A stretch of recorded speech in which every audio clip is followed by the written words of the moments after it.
to? Uy! Roses are red, violets are blue. Pwede na raw kainin ang red roses na ito. Totoo!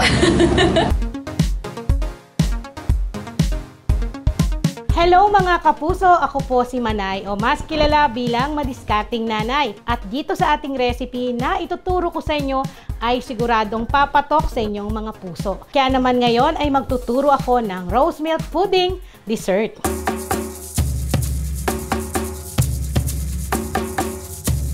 Dito muna tayo sa ating masasabi kong red pudding natin. So, kakailanganin natin ng tubig. Then, isusunod na kagad natin ang white sugar.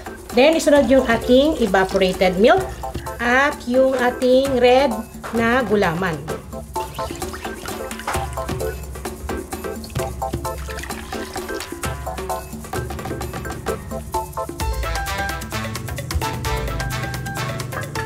Ngayon, tapos na tayo maglagay sa mga lagayan. Ang gagawin lang natin, i-set aside muna natin ito para mag-set at diretso naman tayo sa ating pangalawang gagawin.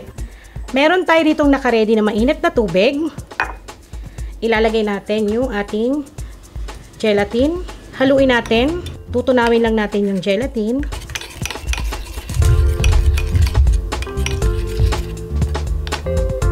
Set aside muna natin to. Kunin natin yung ating all-purpose cream. Maglalagay tayo ng white sugar. Then, mix lang natin.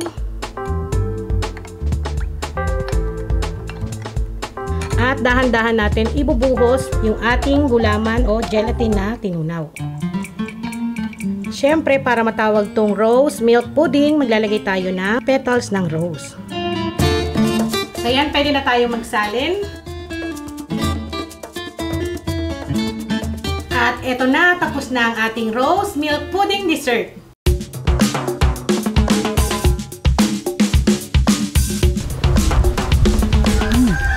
Sarap.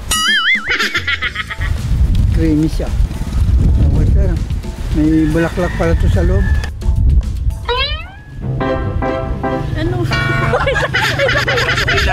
Masarap po siya, tapos hindi siya ganun katamis. Perfect nga daw pang dessert sa mga wedding, sa mga event occasion.